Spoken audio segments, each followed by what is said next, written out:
And we're a go. And we are a go. And this is episode 1 of the White Pages podcast with myself, Robbie, and my good friend Tim. It is currently 10:49 at night on October the 28th, 2020. So this will date this right quick, because it might be the end of the world next week. So it's a wonderful time to be living in. Very exciting, very exciting. These are great, exciting times, and so we've decided to do a podcast, because what the fuck else were we going to do?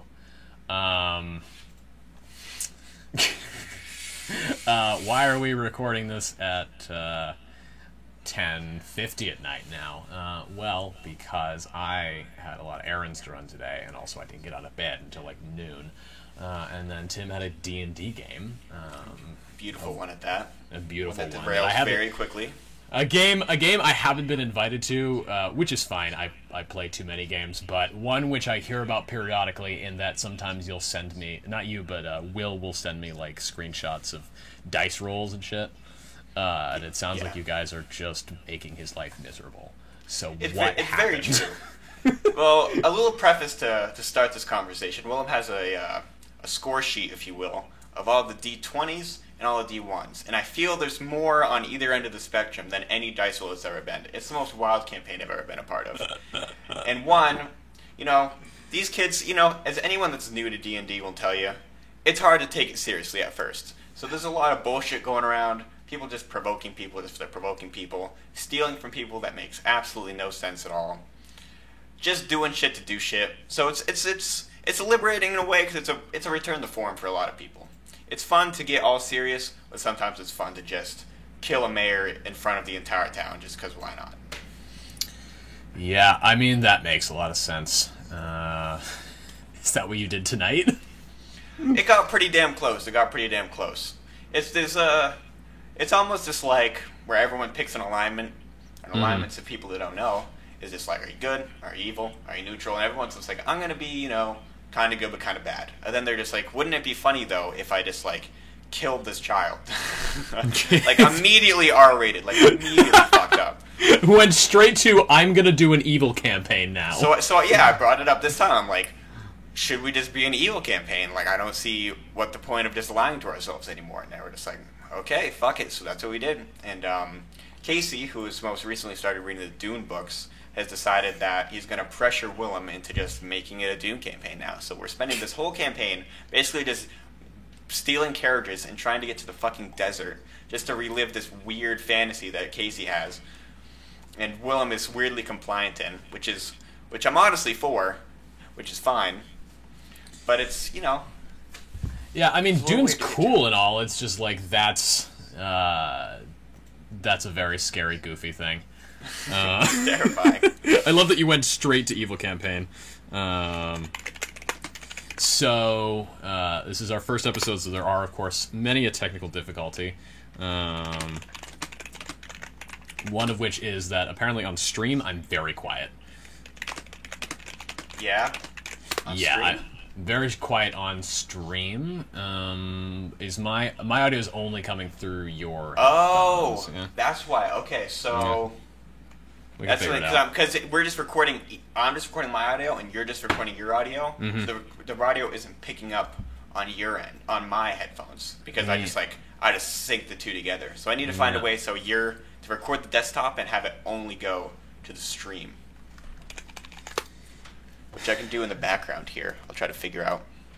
But this is kind of a get our feet together kind of podcast. Yeah, I mean, we put this thing together. The best part about this is I'm going to tell this story, and maybe here I'm going to get close to the mic so that people can hear me a little bit better for this part. But basically, we were reading a script the other night, and it was not a good script. And we thought that, hey, maybe we could make this into a show. And then we got talking and realized that we both had a lot of ideas for doing a show of any kind, and so we've decided to lump those all together and create a show with the both of us.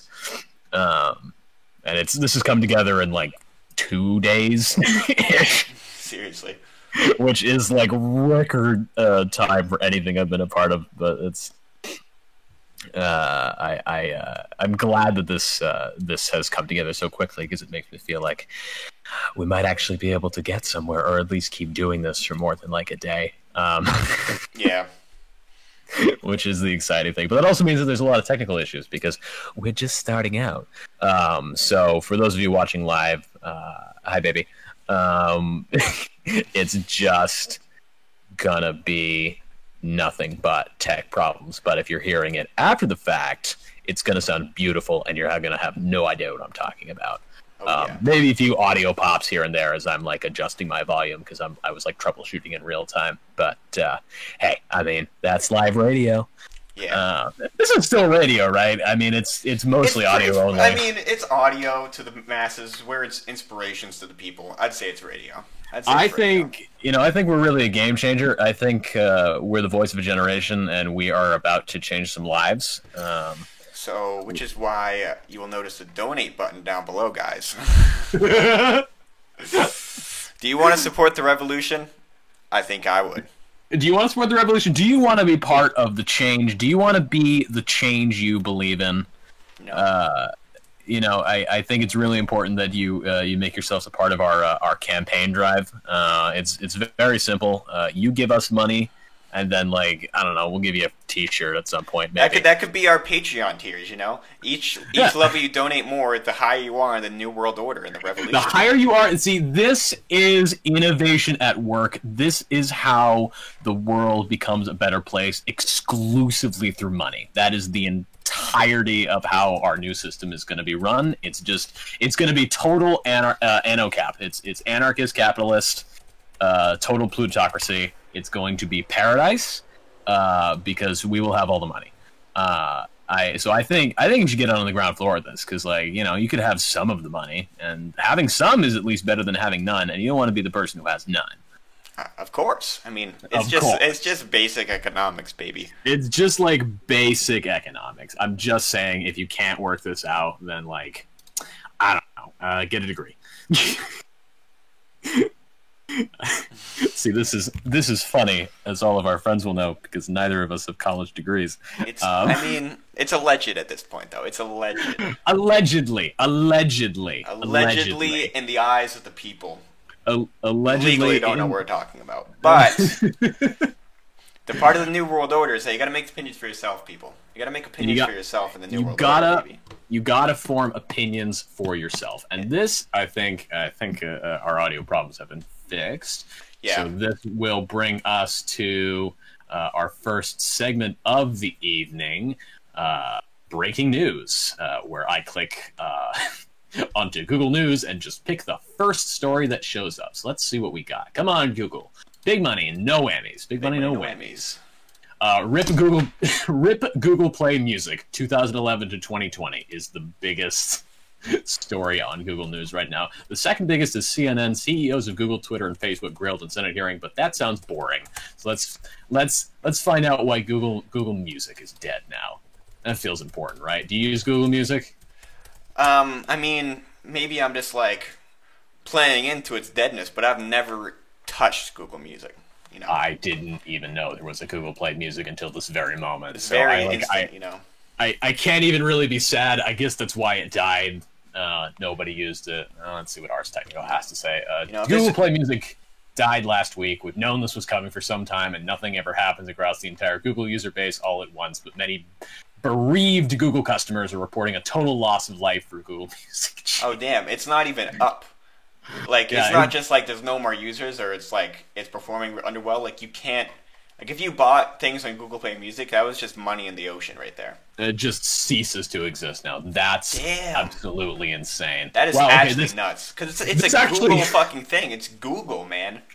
Shit. Okay, this story actually suddenly got really interesting. The shutdown wave seems to be rolling across the Google Music user base as you read this, and even if you still personally have access to some parts of the service, you probably won't have much time left to say your goodbyes. Holy shit. Dude, how does it Google... I thought, like, things... If you were higher up on, like, the hierarchy of, like, media distributors, you just, like, couldn't fail, like, even a little bit. I thought there'd always be some...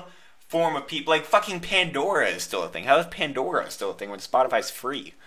Do you remember when Google Plus shut down? Do you remember Google Plus? I do remember Google Plus, like the Is YouTube spam things where it's like, "This is Bob against Google Plus, new comments and stuff." That huge wave that hit YouTube a couple years yeah, ago. yeah. I mean, it was basically like the competitor to Facebook after Facebook destroyed MySpace, and that shut down a couple years ago. And like, I guess this is just how Google does business because when you're this big of a giant, it doesn't super matter if you just Yeah. destroy things for your customers when you get tired of them. But like, Hmm. I don't know, like this feels different than the Google Plus thing because presumably you still had all your stuff on Google Plus, right? Like if Facebook randomly shut down tomorrow, like you probably still have your pictures Yeah. and memories saved somewhere, but like, And there's and it's no like way there's a comprehensive refund system that they put any Uh, effort into. no, of course not. This is Google we're talking about. They don't give a flying fuck. And there's like the first like section of this Ars Technica article. This is Ars Technica, by the way, if you want to go read this for yourself and not just hear our crazy summary. The first section is Google Music beta. Is this even legal? So let's see. So I guess this is like a history of Google Music. It was launched as a beta in 2011. It was designed to take on iTunes. That makes a lot of sense. It's launched on Android. Requirement for Google users. Uploading music was the requirement. Oh, interesting. Google Music would seamlessly make your music collection available across all your. Okay. So it basically used it used like the Google Cloud service. So like if you uploaded anything to any part of Google Music, you could find it like everywhere on any of their services. So I guess like that's neat in 2011. Yeah, like nearly a decade ago, it was. Yeah, I mean that was like new. innovative back then. Yeah. There's just so many giants now. Like Spotify is fucking crushing everywhere. Apple Music is surprisingly not doing bad though. I've heard that a lot of people still use Apple Music though. Well, because Apple is its own little niche, like Apple customers are dedicated for life. Yeah, they got practically like a little private militia that just buys everything. Yeah, I mean they're invested in their their way overpriced products that aren't very good. It's some people are just like in that comfort zone, man. And I guess I kind of got to respect it a little bit. I don't know. It's always kind of bugged the hell out of it. Like, if you're an Apple user, that's fine. I don't. But I can't even say that I don't hate. Like, I don't even hate the company per se, because like I do appreciate their commitment to privacy. Mm-hmm.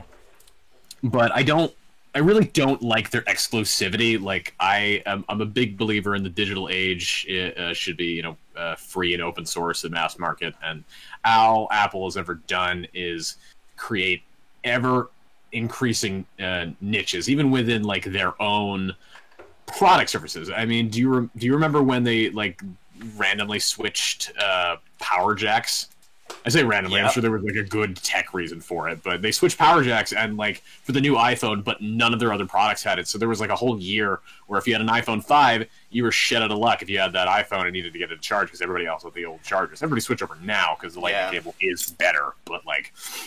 And then they got rid of the fucking headphone jack, which was a double whammy to sell their AirPods, and also, you have to buy if you want to charge your shit. If you want to buy you can't use your old headphones at all. You have to buy something. Either they're Apple specific headphones that plug into the charger slot. Like anything Bluetooth fucking sucks on the phone. Yep, and that's, I don't know, like that just feels so anti-consumer. And I get it. They're a tech giant, and like, how can I expect a giant corporation to care about the consumer? Except, I don't know. I feel like we should, as we as a culture, should be advocating more for consumer rights so that shit like that doesn't happen. But then I guess on the other side of the spectrum, since we're talking about, this all came from a story about Google. Like, Google is notoriously terrible with privacy. They don't care about your rights, and that's not super cool either. It's a little lame. But sadly accepted by practically everyone. Yeah, I mean, we've just sort of determined that our information is the sacrifice for like access to the internet all of the time. And I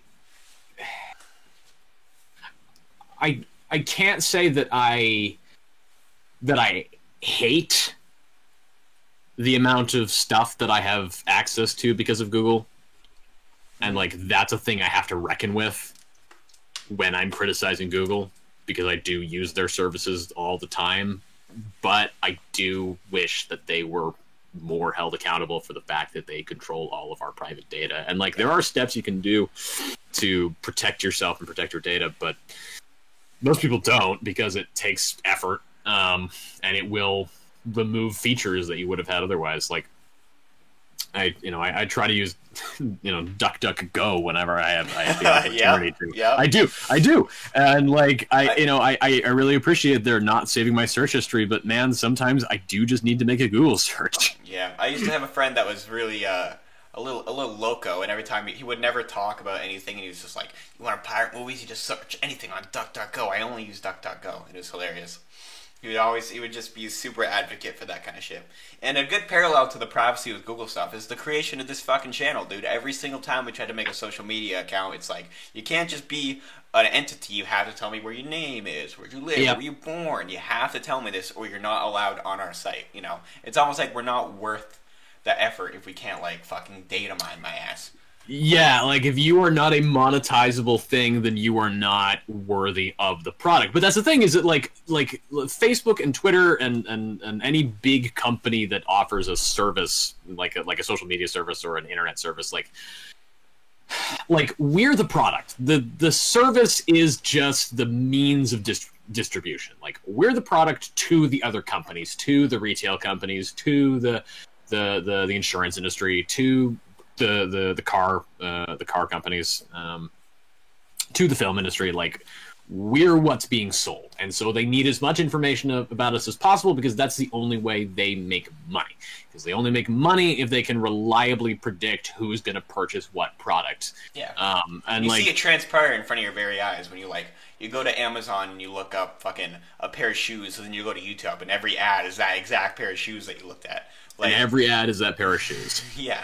It's not subtle at all. I came real close the other day to turning back on targeted ads on YouTube, because I just got so frickin' sick of the Sarah Gideon versus Susan Collins ads. I was like, I can't listen to this anymore, and I was like, I'm about ready to just not have these ads in my face. Because like, it used to be that if you turned off targeted ads, you could still like if they gave you an ad you didn't like, you could still like turn it off. They've removed that feature now, and now like, if you don't get targeted ads, you will get whatever they choose to throw at you, and be damned if you don't like it. And like, it's just so frustrating, because there's so much shit I don't care about and just have no interest in. Like, there was a whole summer when Titus just got Spanish ads. Like on YouTube, like irrevocably just Spanish. And he would just call me crying, like, "What is this shit, man? I can't deal with it." It was awesome. Every so often, like if I turn my VPN on, like I'll go to like a Canada-based. I bought NordVPN like yesterday. It's nice having a VPN, I will say. I do like getting ads not from my country, and I especially like the Quebecois ads. Because they'll just speak like Quebecois French at me, which I don't speak French, but I know some Latin and like a little bit of Spanish and Italian, and so like, I don't necessarily understand French, but like, I can every so often I can like pick a couple words up. I find Quebecois French to be much more. I understand it better than standard European French. I think because the Quebecois allowed their language to develop, and France literally has a commission to preserve their language exactly how it is. France falls under the Romance language thing, right? Yep. French is considered a Romance language. It is on the Franco-Occitan branch. Huh. There's so much Like, of language that I don't understand like that. Because I know there's categories like that, but are the like subcategories of French all fall under the Romance language? yep, yep. So if it's descended from a Romance language, it is still considered a Romance language. I'm sure in 1,000 years, if language continues to develop, and of course it will, we might start talking about different families of languages, like below French. Like we could have just the French language family, and then that becomes a whole other type of tree. Because I mean, languages develop in the same sort of way that genetic lines and families do. And so if you look at a map of languages and their parents and their descendants, it will often be mapped like a family tree, because that's essentially what it is. And we describe languages in terms of families. The big five Romance languages are French, Spanish, Italian, Portuguese, and Romanian. But there's, I think, like upwards of 15 to 20 Romance languages, somewhere in that number. There's a lot of smaller, more regional languages, especially in like parts of Italy and northern Italy. There's like a lot of smaller languages. I think the largest of the smaller ones, I believe, is Catalonian, which is spoken in the Spanish province of Catalonia, which tried to have an independence referendum last year or the year before, because they are not culturally or linguistically Spanish in many ways. And then I think the next biggest category after that is Occitan, and Occitan is spoken in southern France. But what's interesting about the Romance languages, and languages in general, but it's very exemplified in the Romance languages, is that languages that live next to each other geographically don't necessarily have anything to do with each other. Like Spanish and French are both Romance languages, but they are from completely opposite sides of the tree.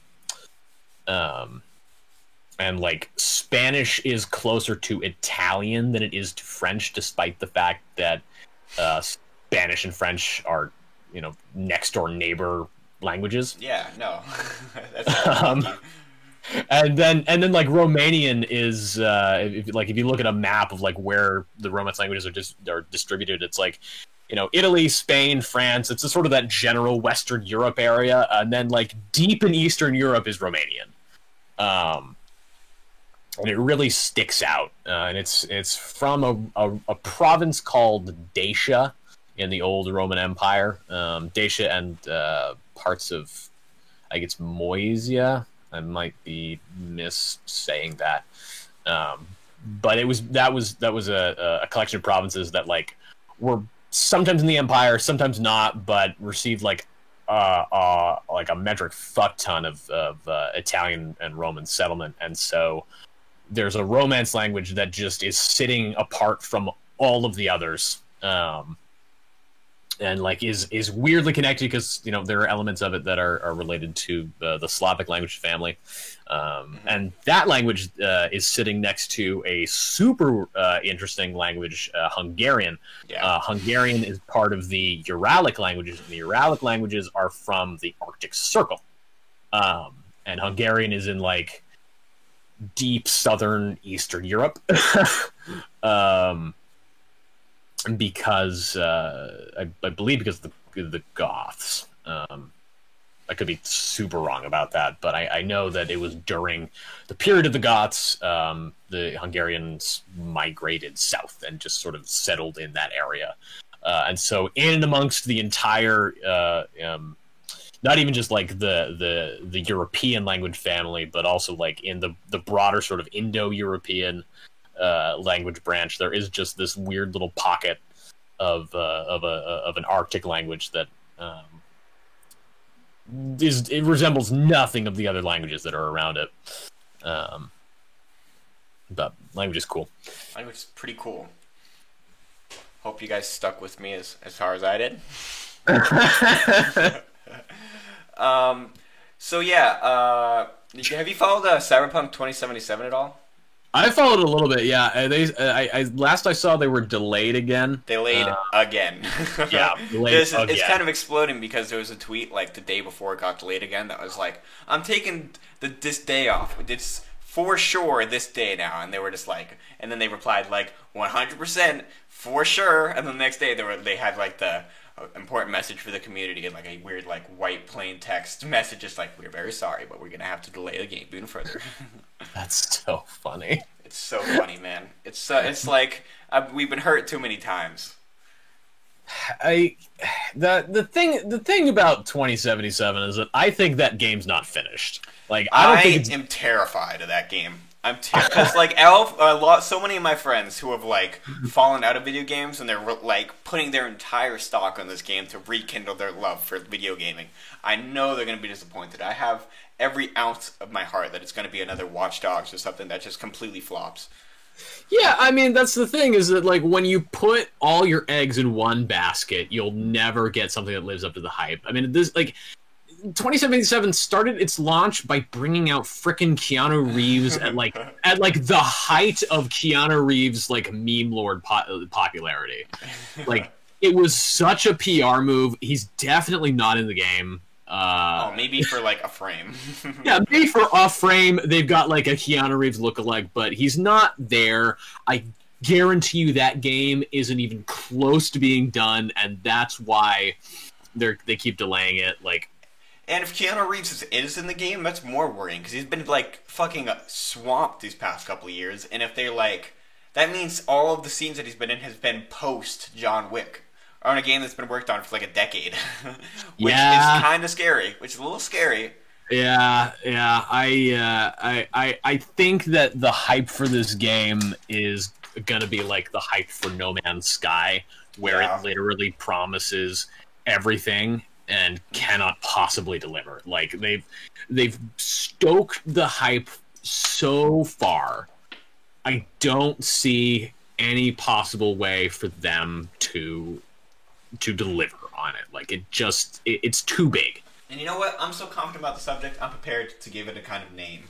An Atlas game. An Atlas. The weight of the world games. They take the whole weight of the world on their shoulders, and they collapse under it every time. I like that. Yeah, it's 100% an Atlas game. So it's the same thing with Fallout 76. Same thing with Star Wars: The Old Republic, Elder Scrolls Online.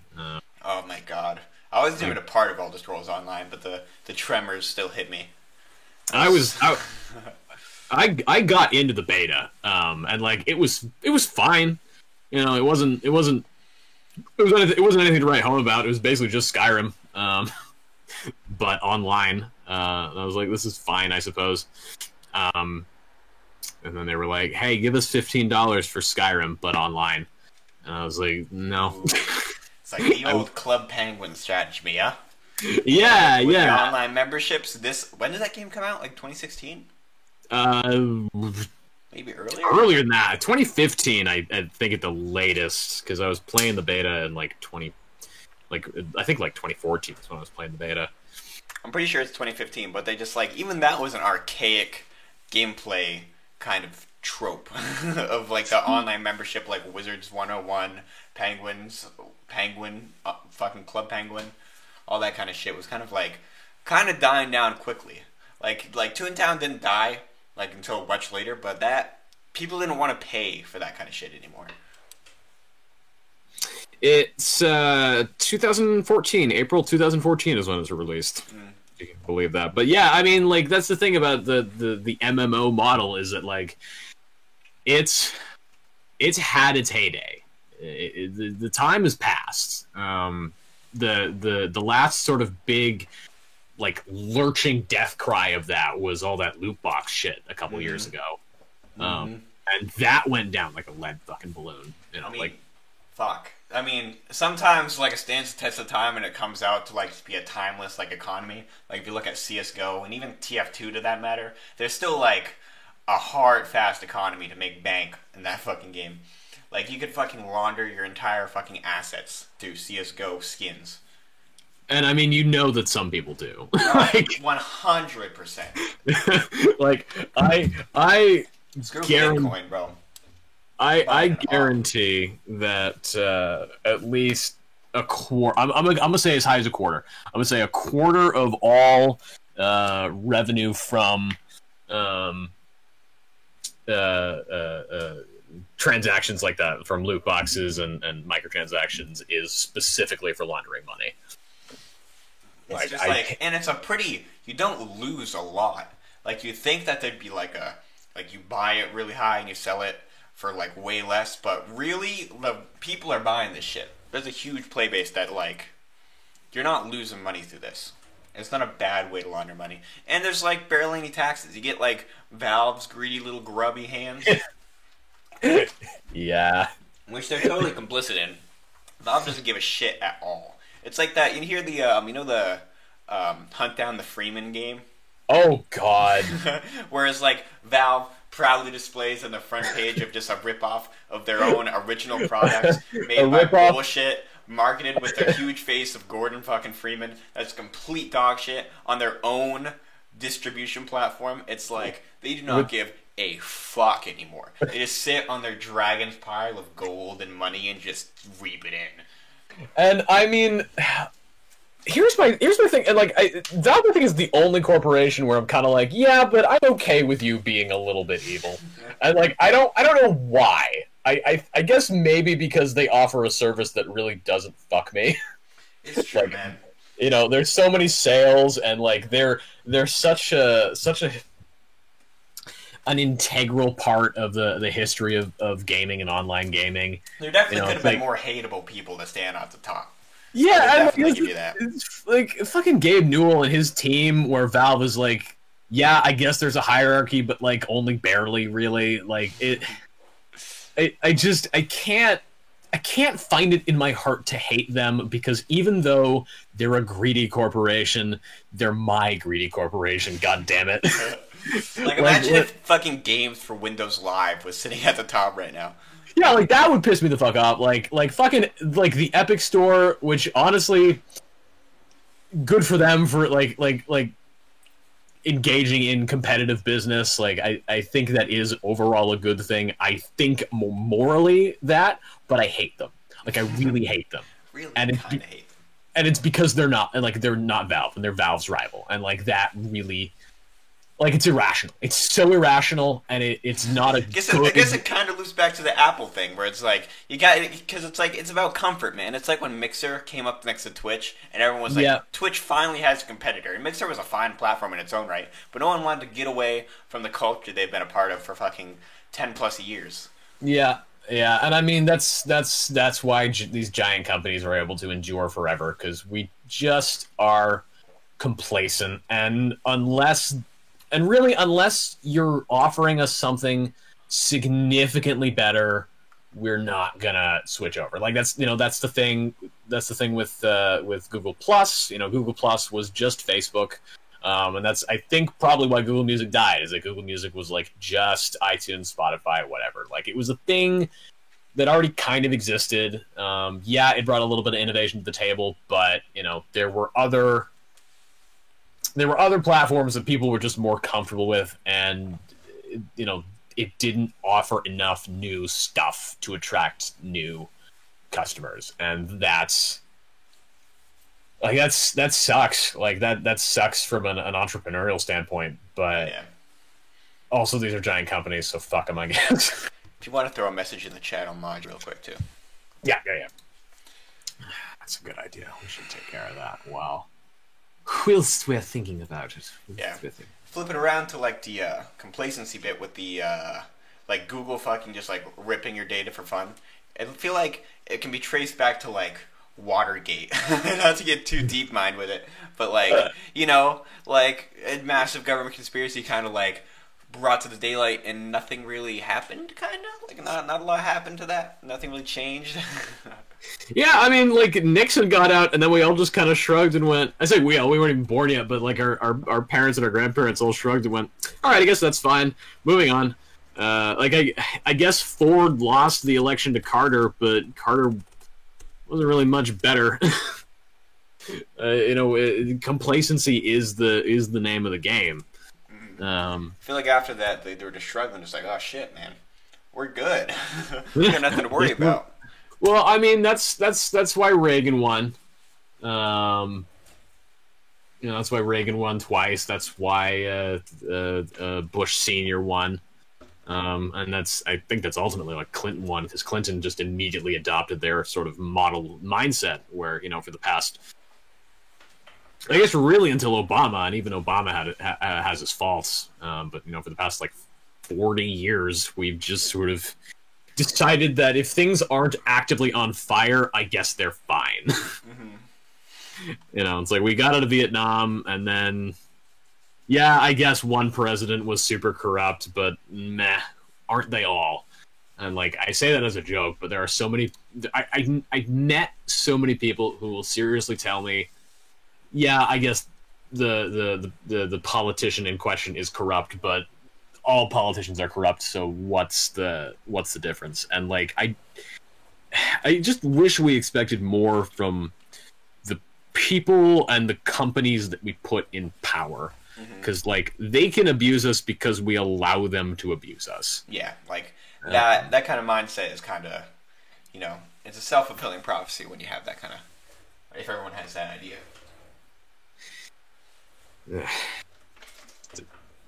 It's depressing as shit, but it does bring us to something very interesting. I'm gonna go ahead and move us on to our next segment, deep dive, since we've been doing deep dives already for the last half an hour. So for deep dive, I see what my Windows 10 has recommended me for an interesting story or article for the day, and I got something from The Atlantic. The title of this article is, I'm scrolling up to the top, "The Problem with Hey Guys." Subtitle: "A broad coalition of English speakers, teachers, retail workers, ice cream scoopers, and plenty of others is grasping for a more inclusive greeting." By Joe Pinsker. I got that. Now, it's an interesting article. It's by The Atlantic, but basically just posits the argument.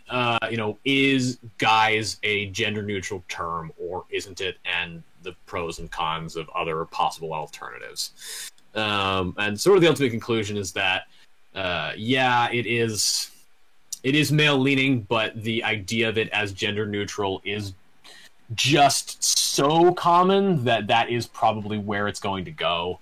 And if you don't want to use it, that's fine, but you're probably going to be in the minority, which is, I think that's a very reasonable assessment.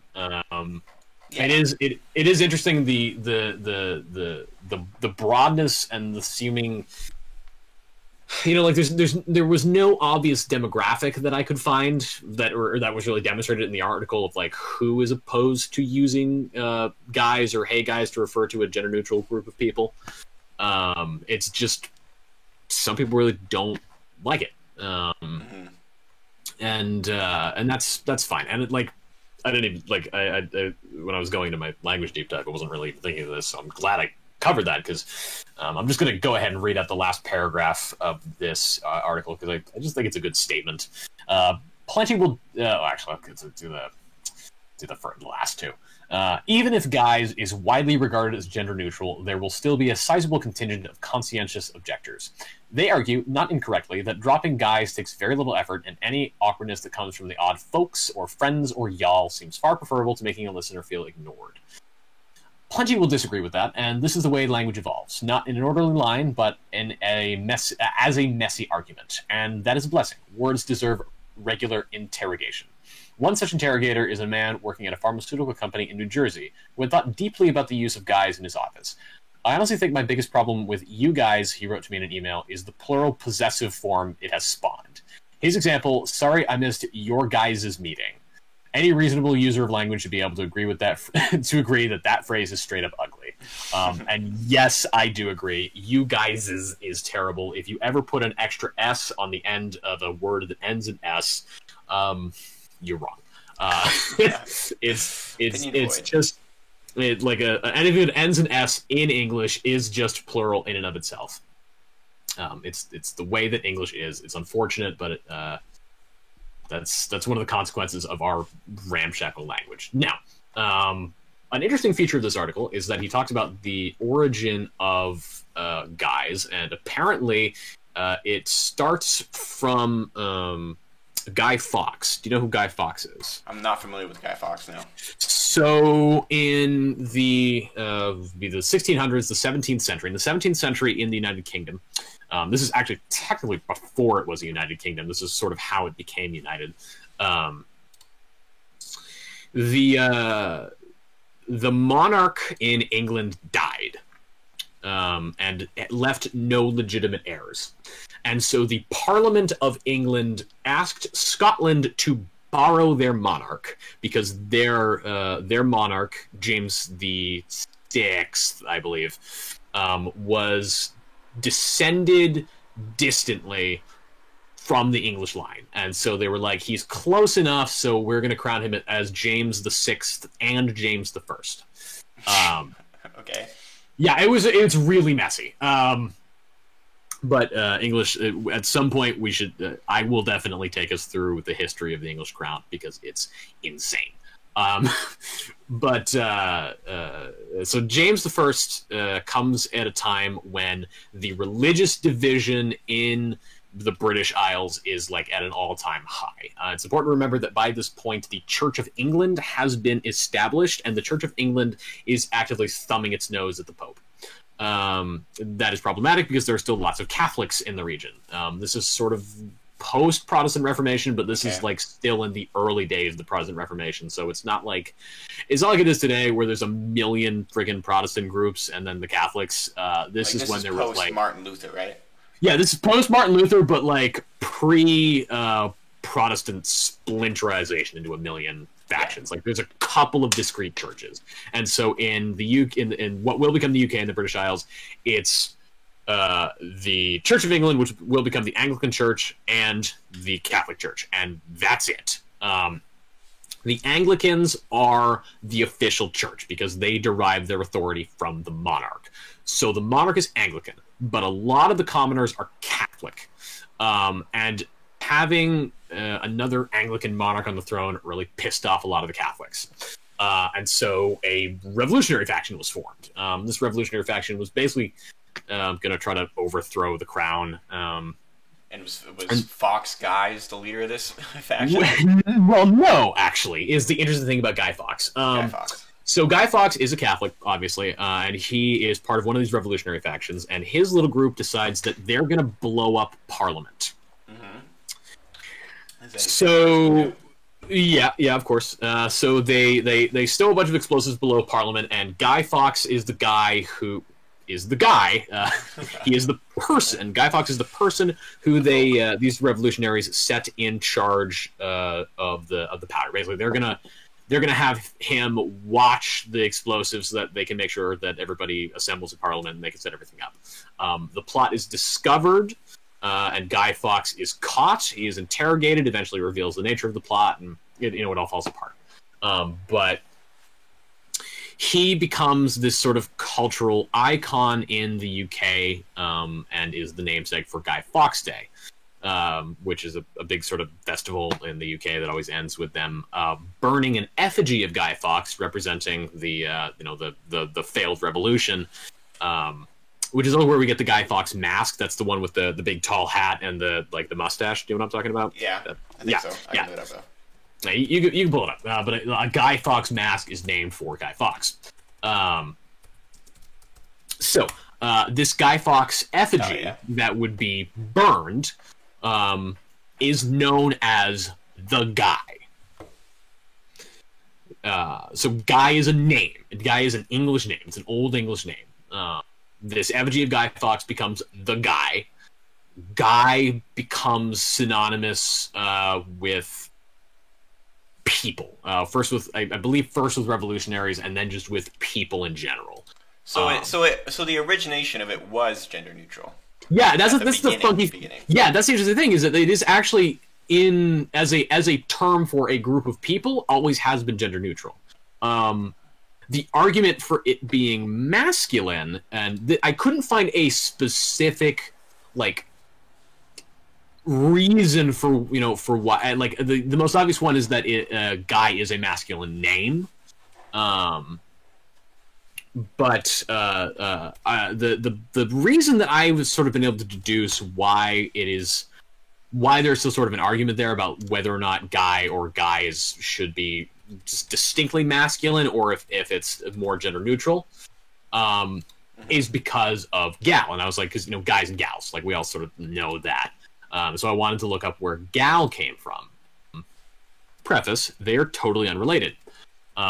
Which is funky. The best I've been able to deduce for gal is that gal is a Middle English bastardization of the word girl. It's sort of like a regional pronunciation. And that's interesting enough, but that doesn't bring us to modern English. It doesn't really show up in modern English until it is referred to as until you were just until it is like just used for girl.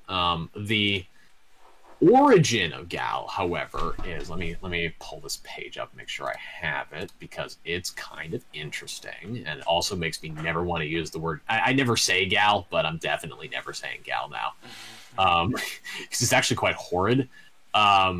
Gal is from Old Saxon.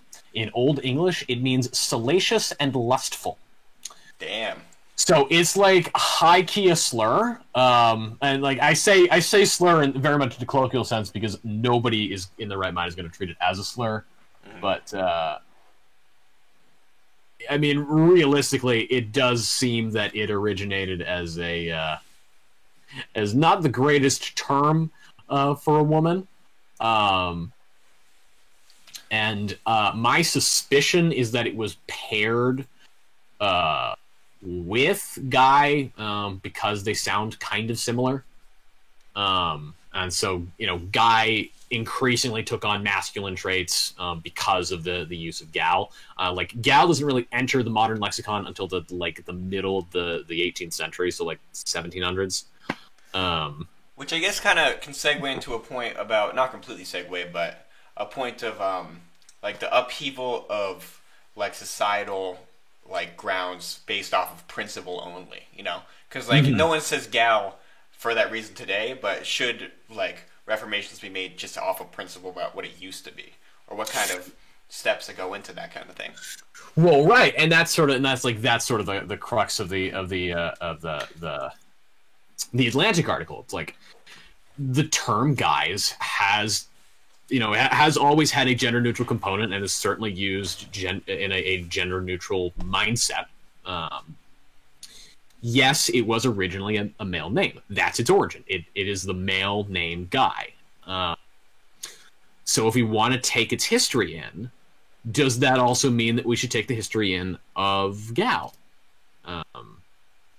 And if the history of a thing is the only thing that counts towards the thing's modern usage, then like, are the French correct and should language never change, or are the Quebecois correct and language is an ever changing and mutable concept that should be left open for interpretation and reinterpretation? Yeah. Yeah, that's my summary of that's my deep dive today. It took me to interesting places. That's sort of my cool. It's sort of the hope with the deep dive stuff is that we start with something and then we'll go somewhere like make some lateral moves connected to some of those things we're talking about. Yeah, just sort of see where things end up, because everything is connected and not always in the ways that you expect. Because culture is complicated, and so is language. But you know what? You know why language matters, Tim? Why is that? So that we can write scripts. I think it's because we can write scripts. I think that's what it boils down to, too. I think language only matters because we need to be able to write scripts. We have a very special script today. We have a Prometheus, if you will. We have perhaps the greatest script ever written by a human being. I think this is really going to move people. I think this is really going to make people cry and laugh. It's going to make them think. It's going to move them in ways they didn't expect. We're going to read you B Movie tonight by Jerry Seinfeld. The Jerry Seinfeld. The Jerry Seinfeld of college kids are too PC and don't get my comedy fame. You know, that Jerry Seinfeld. The version that we have is the Jerry Seinfeld revisions version of August the 13th of 2007.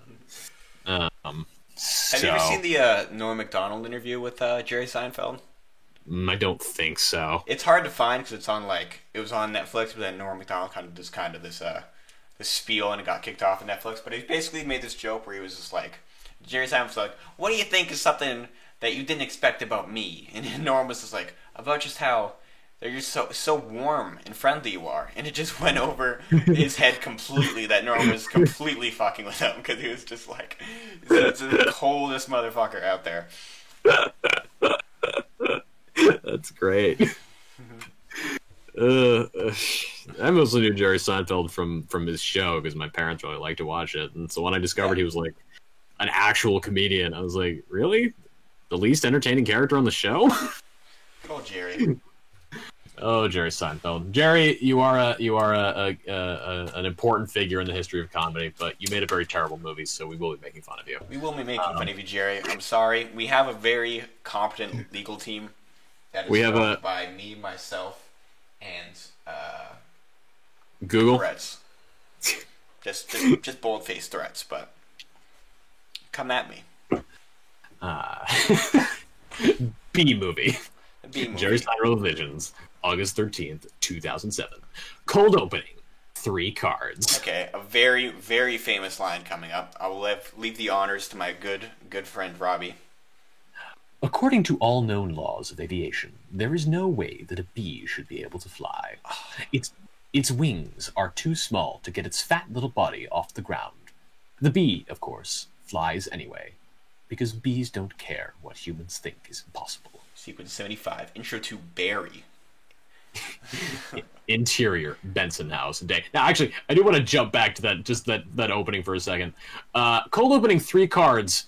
So is it like I haven't seen B Movie in years. I have not either, which is awesome. I've seen it once when I was like 9 or so. So that kind of puts it in fever dream territory as far as memory goes.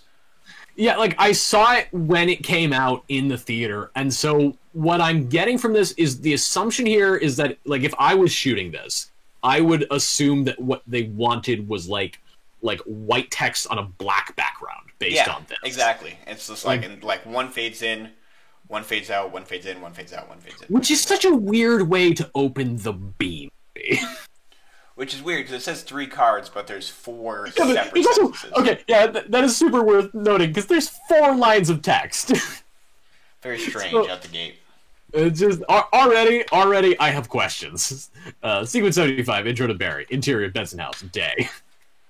Angle on sneakers on the ground. Camera pans up to reveal Barry Benson's bedroom. Angle on. Barry's hand is flipping through different sweaters in his closet. And let's preface this by saying, I am a script layman. Robbie very much isn't a script layman. That's kind of dynamic that you're willing to expect on the White Paper podcast, and that's a dynamic that you really got to get used to. I'm here for the jokes. I'm a lover, not a thinker. Robbie's the one you want to ask the questions to. But we're here to have a good time. It's also the White Pages podcast, not the White Papers podcast. Did I say White Papers podcast? My rival podcast has been leaked. Our rivals have come. Okay, have you ever seen The Life of Brian? Yeah. Oh yeah.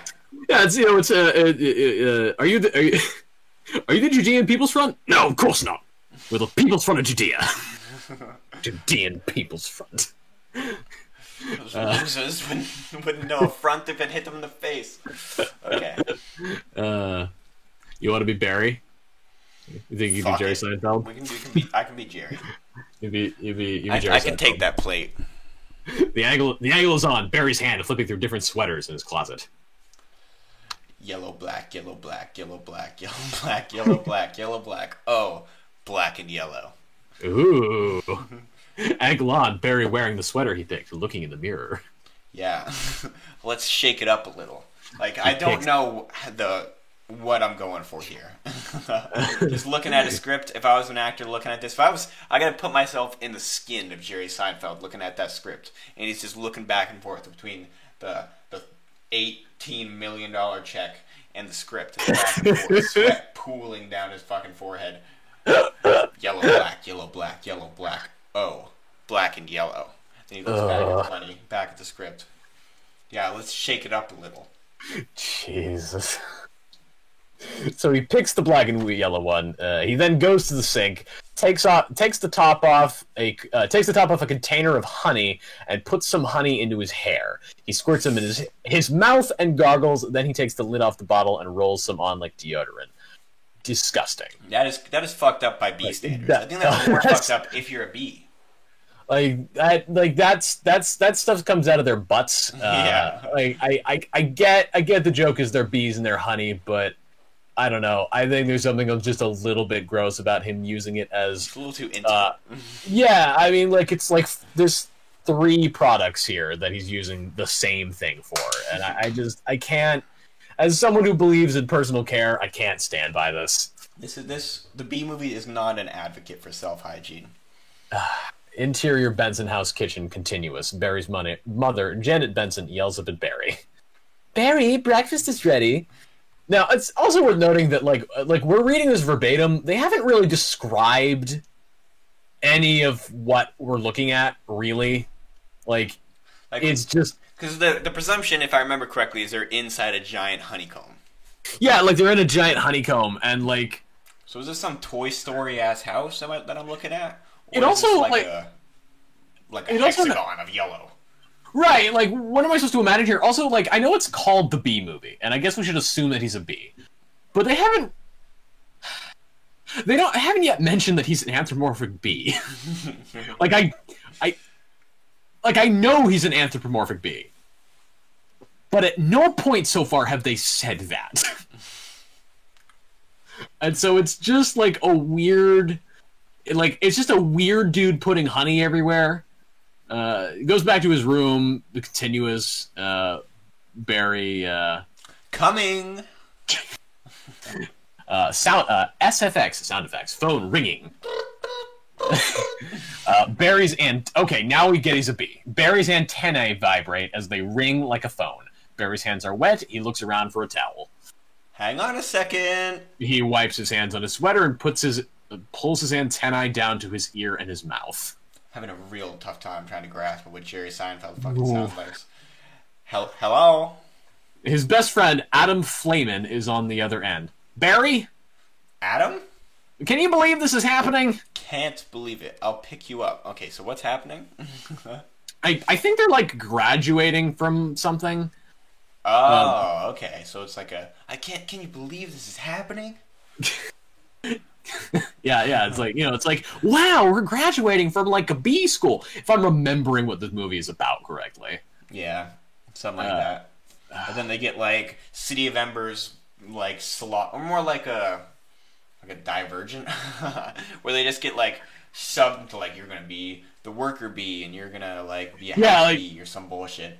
You're the worker bee, you're the house bee. I know that Barry, like, really wants to go be like a honey bee or whatever. Yeah, like, remember that, hive. Like, that's his starting motivation. Barry sticks his stinger in a sharpener. Sound effects buzzing as his stinger is sharpened. He tests the sharpness with his finger. Sound effects bing. Awesome. Looking sharp. Oh, Gary Seinfeld cracking out the fucking zingers. Barrel.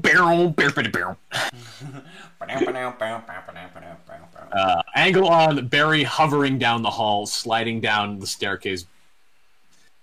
Okay, so he's hovers down the hall, but also he's sliding down so to read it verbatim, Barry hovering down the hall, comma, sliding down the staircase banister. So is this just short English? Like, is the shorthand for I guess the assumption here is that, like, he hovers down the hall and then he slides down the banister. But, like, it's a you know, Come on, it's a man. script, man. You can put a little bit more effort into that. Oh, yeah, add like an and or a then. You know, Barry hovers down the hall, then slides down the staircase banister. Like that's not hard. It doesn't change anything about what's happening. It's just put a little. Jerry Seinfeld, you're definitely getting paid a lot of money for this. Put like a little effort into the B movie. And I know it's the fucking B movie, yeah. It's like I know it's the B movie, man, but come on, try a little bit. And I guess I will extend an olive branch out here that it's a little bit less of a cardinal sin when it's animated and they don't have to the actors don't have to know where they're going and visualize it as much. But the purpose of the script is still to give the creative people that are behind the animation what they're fucking animating.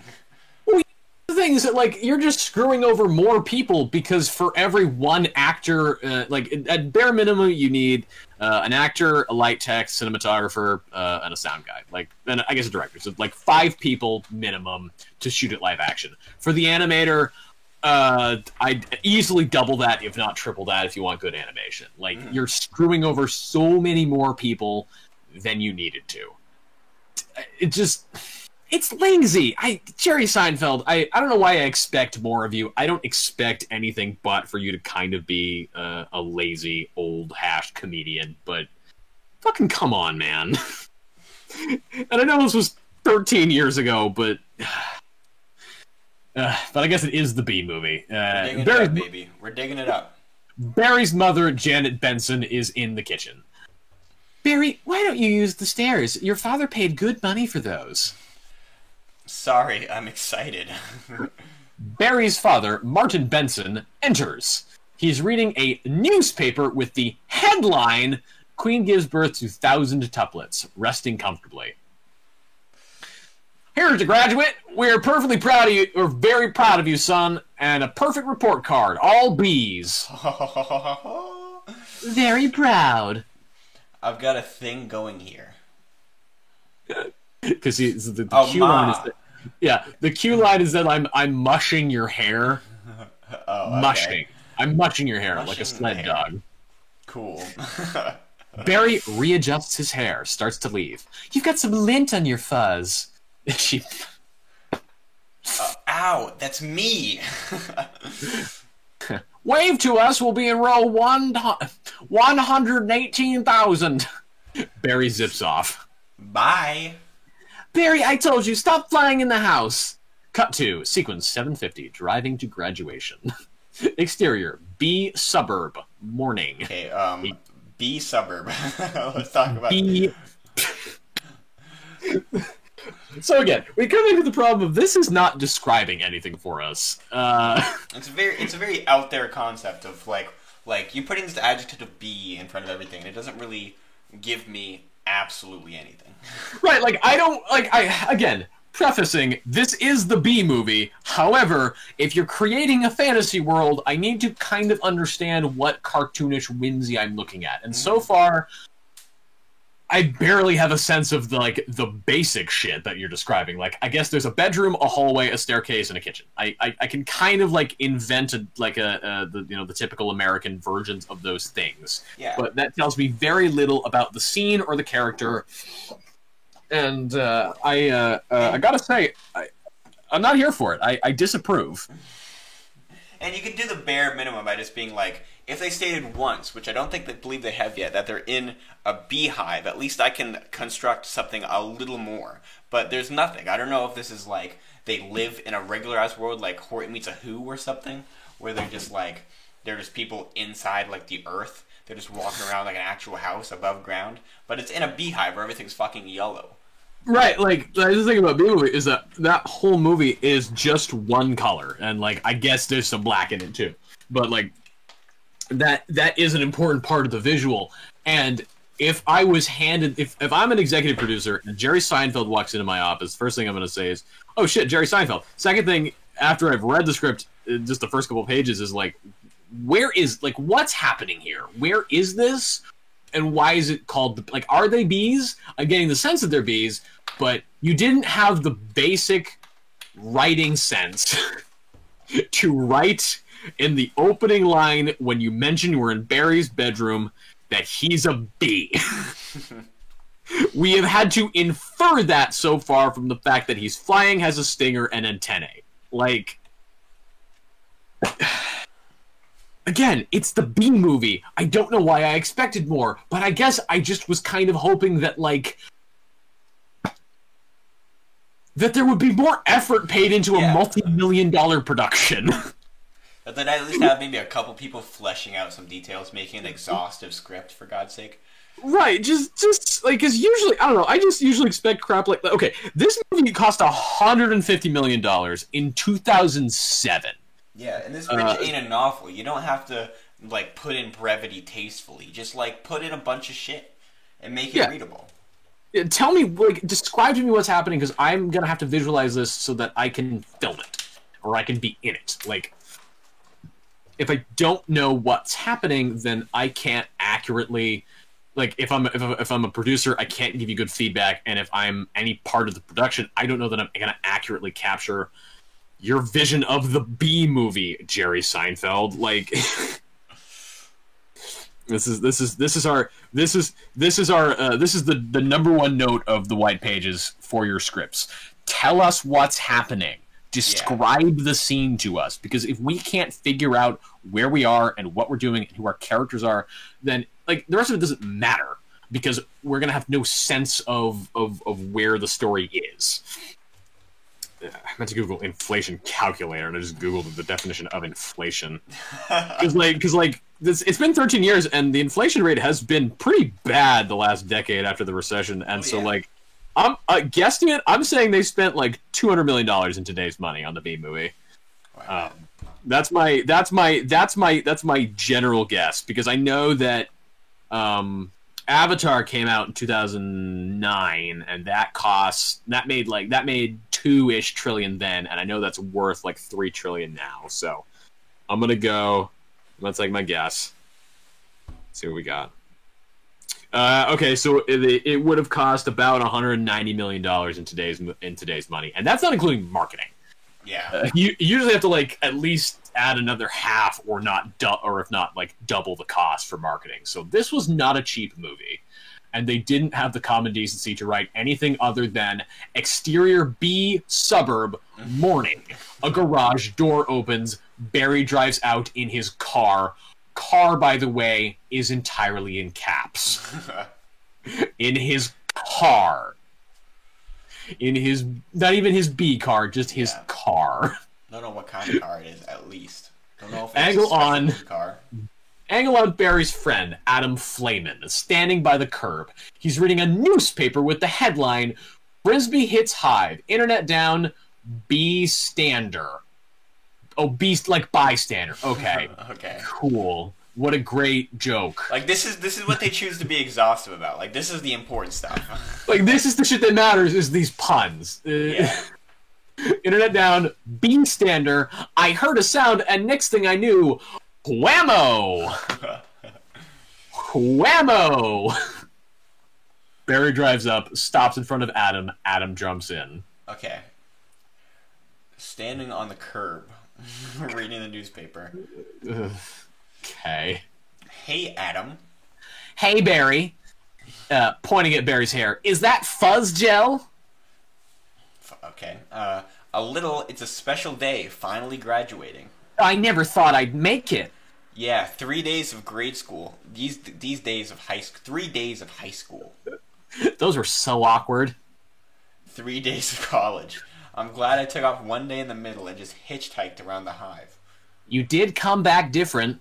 They drive by a bee who's jogging. Artie. Hi, Barry. Barry, to a... Bee pedestrian. Well, hold on. The line is, hey, Artie, growing a mustache looks good. Yeah. To a bee pedestrian. Have we not just established that this is Artie? Should we not have established that by the line, they drive by a bee? No, actually, no, I'm going to 100% say that is actually a script rule. If you introduce a character with a name, you need to name them in the text. Because, like, the implication is that he's waving to Artie and shit, but, like, you do have to make this shit explicit. We have rules for a reason. Incredible. Jesus. Barry and Adam drive from the suburbs into the city. Hey, did you hear about Frankie? Yeah. You going to his funeral? No, I'm not going to his funeral. Everyone knows that you sting someone, you die. You don't waste it on a squirrel. You don't waste it on a squirrel. He was such a hothead. Yeah, I guess I should have just gotten out of the way. I apologize for that huge fucking mic bump a second there. I dropped my phone right into the mic. Yeah, I guess he could have just gotten out of the way. The drive through a loop-de-loop. The drive through a loop-de-loop. Whoa!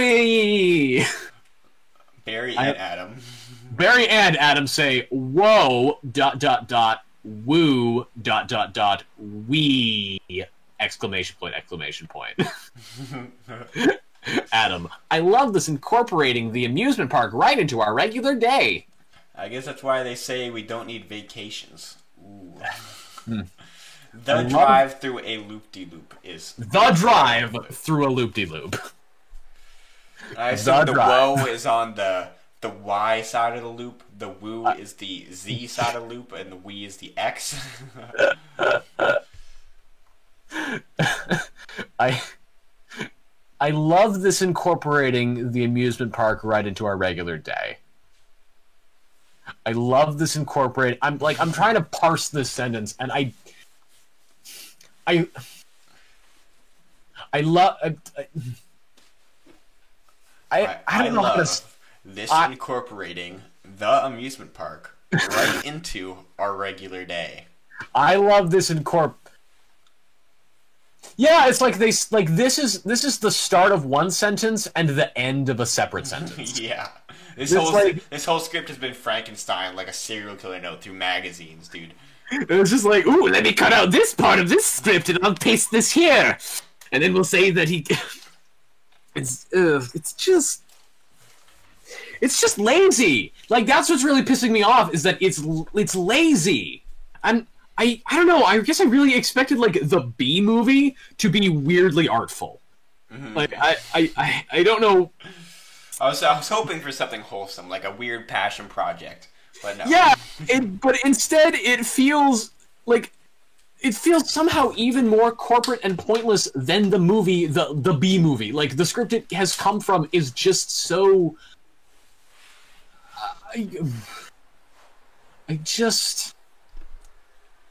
I'm upset.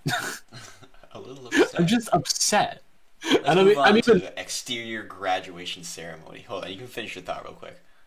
No, I'm just upset. That's the end of my thought. Like, I'm upset that the B movie is a lazy script. I was really hoping for something like fucking, I don't know, artful and weird, and instead it's just...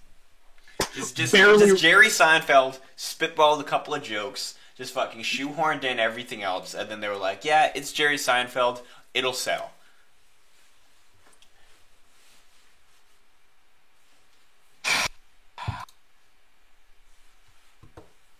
And you know what it did? It did make some money. It made some money, man. Like, it's not unknown to the practices. Like, look at fucking Adam Sandler's, like, Jack and Jill, dude. Like, you just throw in some niche cliches that are just easygoing movies, and people just eat that shit up. I guess that's just Hollywood. I guess it's just Hollywood now, but Which you don't see those many. I feel like maybe I'm just out of the loop at movies when I just don't go to see those kind of movies. But I feel like there's not as many like Jack and Jill and like the Adam Sandler kind of comedy movie out there. Well, that's because Adam Sandler got a Netflix deal. I know Adam Sandler is not that much, but maybe was it just Adam Sandler pioneering those kind of movies? I mean, he was like the big ticket. I guess really, like, cause all I can think of is like Paul Blart, that kind of shit. Yeah. I mean, there was a second Paul Blart, but I don't think anyone saw it. Yeah, I mean, I know that there have been, because I was working at a movie theater up until fairly recently, but none of them are coming to mind, and I think it's because none of them made money. Like, they're just forgettable. They're so forgettable. There was one where, wasn't it like Will Ferrell was going to prison, and he was asking like some dude to like train him so he could survive prison. Get Hard. It was Will Ferrell and he is short. Kevin Hart? Was it Kevin Hart? Kevin Hart. Kevin Hart. I thought it was Kevin Hart, but I was afraid to say it in case it was another black man. No, that was Kevin Hart. See, also, okay, so this is sequence 95, graduation. Mm-hmm. Now, this thing we just read was sequence 750. I might just be missing something with this. Like, maybe it's just this is animation terminology and I'm just not familiar with it, but I don't know. Why does 95 come after 750? That feels wrong. It's just because it's like, is it the sequence of which they hashed it out in production, or the times that he did it, or because I highly doubt that Jerry Seinfeld took the time to like what is going to be the most efficient to produce. I mean, yeah, he very clearly doesn't have any care for taking his time with this. I'm Googling it now because I want to find out. This is just hacking a script. What is it? There's nothing that's just telling me, like... I was hoping that maybe they would just tell me, like, why it's written in this way, but I guess I don't understand. Mm-hmm. Sequence 95, graduation. Exterior, graduation ceremony. Continuous. It's not continuous, but okay. Barry and Adam come to a stop. Well, I guess it's still time of day. I guess that is continuous. But that's a little misleading. Normally, you use continuous when you're describing like the movement from one scene to another. Mm-hmm. Like, I guess you can use it for time of day, but that's not super helpful. Yeah. Exterior, graduated ceremony, continuous. Barry and Adam come to a stop. They exit the car and fly over the crowd to their seats. Barry graduation ceremony. Oh shit, am I talking? Okay, I get it. Boy, quite a bit of pomp under the circumstances. I don't get it. Like, I'm lost, bro. Okay, so the graduation music that they play at graduations is, like, the music's called Pomp and Circumstance. So, okay. The joke is... Oh, okay. Yeah. Okay. That's another classic Jerry Seinfeld zinger. They land in their seats. Barry continued. Well, Adam, today we are men. We are. Be men. Amen. Hallelujah. Barry hits Adam's forehead. Adam goes into the rapture. Excuse me? And I quote. Okay, open quotes. Barry hits Adam's forehead, period. Adam goes into the rapture, period. And then it just fucking continues. What the fuck? What does that mean? Ow. My fucking ribs, dude. What does that fucking mean?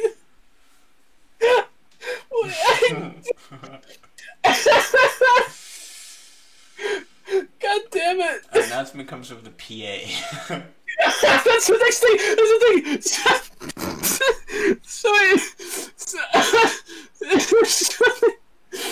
thing. So Barry hits Adam's forehead, period. Adam goes into the rapture, period. Next line, an announcement comes over to the PA, and they just move on. Like And is voiceover accurate here if it's like an intercom? I thought voiceover was like when it's specifically like outside the story, like a narrator. Or is that not true? No, so... Or is that just anyone that's not in shot? You could... Well, okay, so if anyone's not in shot, you could use off-screen. The difference between voiceover and off-screen is largely academic. Typically, an off... Like, you're not wrong. Like, typically you'd use something like off-screen or off-camera for someone who is in the scene but whose presence is not felt, whereas voiceover is someone who is not in the scene but who is either commenting on the scene or making a reference to the scene. So like VO is not necessarily correct. It's not like it's bad form, and we have been I've been a little nitpicky so far, so I will be nitpicky here and say, like, yeah, that's not really correct, but it's not necessarily incorrect. I mean, for a shooting script, no, actually, yeah, never mind. I'm gonna actually immediately take that back because yeah, for a shooting script, that would be really a real pain in the ass. So yeah, I think there are certain circumstances where you can sort of get away with it for as shorthand. Like if you're a director who, like if you're a writer director and you wrote your own script, like it's fine to use voiceover. But if you're writing it for someone else, you really should try to make a distinction because like so the announcer. Also, this is incorrect. Oh, I see, but the announcer is someone else. Okay. Still, I guess, yeah. Still, it should be off screen. Or even more like if you really want to get technical about it, you'd probably want to say filtered over PA. Yeah. You see, like in parentheses, you'd write the word filtered, comma over PA, and like that's like the most. Yeah, that conveys like some hard shit right there. Like yeah, it's like then yeah, and like VO is very. It's nebulous. It's not super helpful. Like they're an announcer. I guess we get the general gist of what's happening, but like I myself immediately got confused because I thought the announcer was the dean, because the announcer is just this nebulous character who's just sort of over the PA system. Angelon, Dean Buswell. Oh, Angelon, : Dean Buswell steps up to the podium. The podium has a sign that reads, "Welcome graduating class of," and that's like in quotes, comma, with train station style flipping numbers after it. What? Okay, like I'm reading. Okay, let's read this one more time, just because anything that's confusing, I feel like we gotta reiterate for the people. The podium has a sign that reads colon open quote, "Welcome graduating class of period closing quote, comma, with train station style flipping numbers after it." So is it just trying to describe the font? Yeah, okay. I think that must be a font thing because the next bit is Buswell again. Buswell says, "Welcome new Hive City graduating class of ... The numbers on the podium changed to 915. Oh! I see what they're saying. Okay. Okay. Wow, that's a fucking awful way to describe that. Okay, so what they're describing here is a clock. Yeah, like the old shitty like alarm clocks that you see in old movies that like flip. Yeah. But this is the worst way to describe that. Like, why train station style flipping numbers after it? Just say clock with flipping numbers. Like a flipping, like, because it's a clock. The joke is that it's a clock. Why would it need to be? Wow, that's such an inefficient way of saying that. Which I guess is fucking par for the B-movie script. And to remind you guys, this happened like one line, one sentence, and like this section happens a description line, a bit of dialogue, and then an angle change. Like so, three bits of information, 3 tiny bits of information after Barry hits Adam's forehead. Adam goes into the rapture.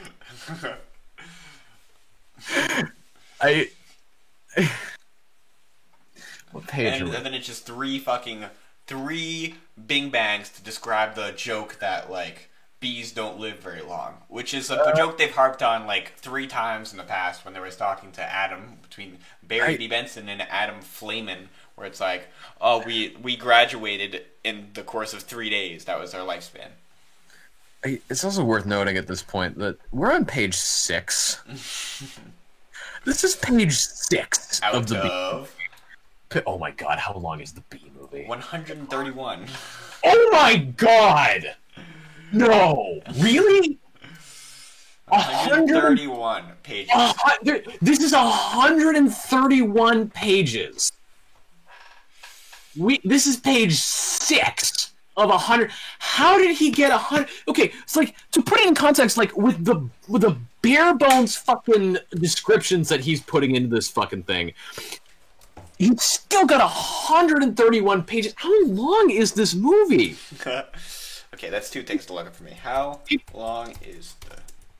It can't be like that's An hour 35. An hour 35. It's an hour 35. This movie is an hour and 35 minutes, and the script is 132 pages. Script shorthand is that your script should, like, each page of your script should approximately be 1 minute of screen time. Like, that's the rule of thumb, is that a page of a script is a minute of screen time.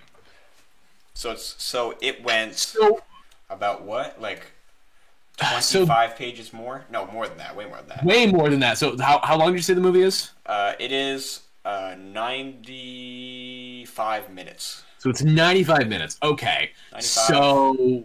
So this 46. 46. So more? this fucking script clocks in at 2 hours and 11 minutes ish. Which means they cropped out 45, 46 minutes of fucking B movie. Which now I'm wondering, because like the meme about oh my god, okay. Because like the B movie memes, that doesn't make any sense, right? Do you think that like the B movie script, like as bad as it is, makes sense? I mean, like not a ton. We're only on page 6, and we're, just to be clear, we're not reading this whole thing tonight.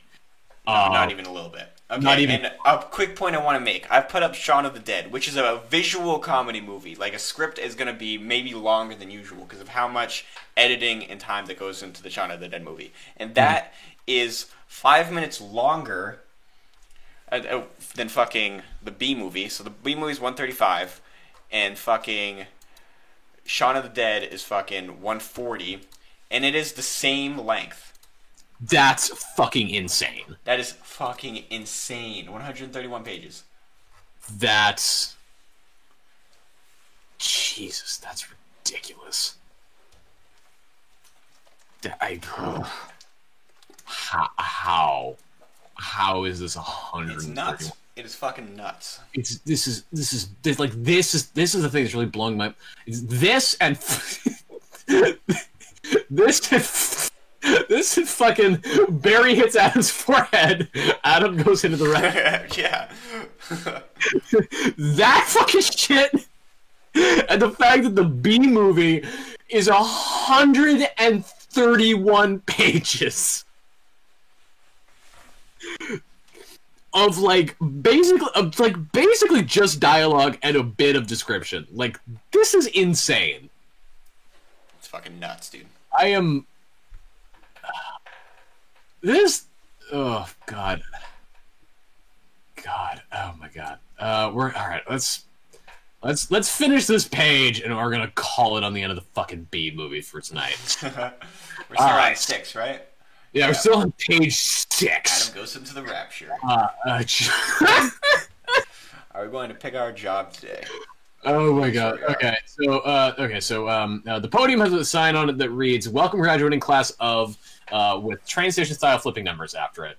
Buzzwell. Welcome to new Hive City graduating class of, the numbers on the podium change to 915. 915. Ahem. He clears his throat.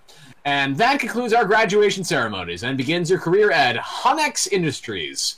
Are we going to pick our job today? I heard it's just orientation. The rows of chairs change in transformer-like mechanical motion to Universal Studios type tour trams. Buzzwell walks off stage. The rows of chairs change in transformer-like mechanical motion to Universal Studios type 4 trams. Like, I know what he's talking about because, like, I can picture those tour trams. Mm-hmm. So I guess I'm willing to excuse that because I know what that looks like. Very weird that he feels the need to point out that it's like a transformer, which, like, I don't remember there being the, like, transformer noise in the B movie. Maybe I'm remembering it wrong, but this is a detail that I just, again, the things he chooses to include and the things he excludes are mind-boggling. And also, my point of irritation on my part for world building. If you're coming up with what you think is like a clever play on words for a company, it's probably not. So how about you just don't do that and give it a real name? Because Hunex Industries is dumb, and it's not clever. And if you're trying to do anything like that, just don't, because you're probably not being clever. It's a safe bet, guys. It's a safe bet. You're not being funny, so don't do it. It's not. Ugh. It's tough. It's tough. Barry retrims. Whoa! Heads up! Here we go. Whoa! And this concludes our reading of the B movie for tonight. Last thing I'm going to leave you with for the B movie. Barry hits Adam's forehead. Adam goes into the rapture. That's a highlight for sure. Fucking, I can't. Oh, Jesus. All right, all of our friends who are listening to this, let us know if you want to hear us read the rest of the B movie. And if you're one of our friends, you know who you are, and you write scripts, and you want to send us one of your bad scripts, and please make it a bad one, and you're comfortable with us reading it and making fun of it, please do. Please. We super want to read your bad scripts. Like it will make us happy. It will make you happy. It'll be a good time. But until that happens, we're just going to keep reading the fucking B movie. Because we made it to page 6. And any suggestions for notoriously bad, maybe more under the brow movies that have some hilarious scripts that kind of fly under the radar? We'll take some suggestions. Yeah, we will 100% take suggestions if you have more stuff for that kind of thing. Last thing for tonight. This is, of course, the first episode of the White Pages podcast, and we do not have an intro or an outro. So for this episode, when this episode goes up on YouTube at the White Pages Podcast, and at SoundCloud, also at the White Pages Podcast, we will not have an intro or an outro for this. So what I'm gonna have you guys do, what I'd like you to do, I'm gonna put up a Twitter poll, and go follow us on Twitter at the White Pages Podcast. And we're gonna cook up a couple of jingles. We're gonna cook up a couple jingles, and by we I mean Tim, because he's the musical one. And let us know which one you think is good. So do you have your guitar ready? I have it ready. I have some kind of ideas going, so I'll belt them out to you. It's gonna be a little freelance. It's gonna be a little rough around the edges, but it's just some demos. I'll probably number them so you guys know which one to talk about. You can just say, like, just hit the poll, jam 1, 2, or 3 or something, and I'll refine it, and it'll be immortalized in the White Pages podcast. It will be forever the White Pages podcast. All right, here, hit me with it. We'll do 3. All right, here's your first riff. Tim, ready? Feel the spirit of music. I'm smacking you on the forehead. Feel the power of the rapture coming into you. I fucking hear the feel the power of God. Feel watching over me. The Holy Spirit of the Lord moving through you, inspiring your music. Okay, guys. Here we go.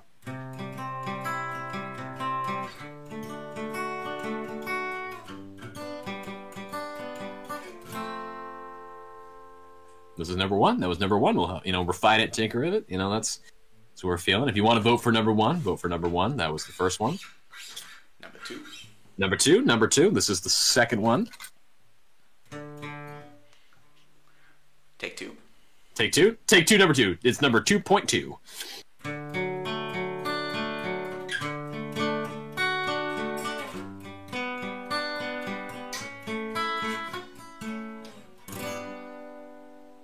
Okay, that's number 2. That was the second one, and rounding out the tally for tonight, the third potential riff for the White Pages podcast. Hit me with it.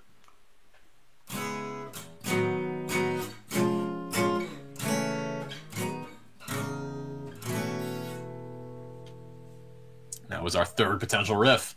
That was our third potential riff. So we got riffs 1, 2, and 3. Vote for your favorite. They were released in order. I'm just going to number these on the poll 1, 2, and 3.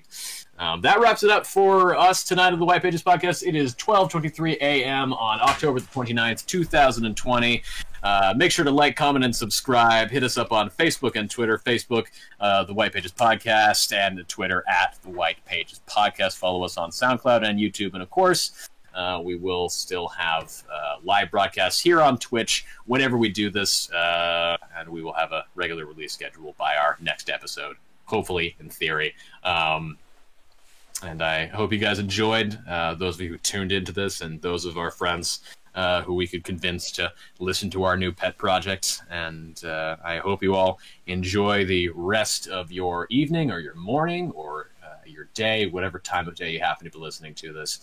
Tim, you got anything to say to the people? Thanks for watching, guys. White Pages Podcast, number 1, episode 1, the first episode, closing out. Closing out. See you guys.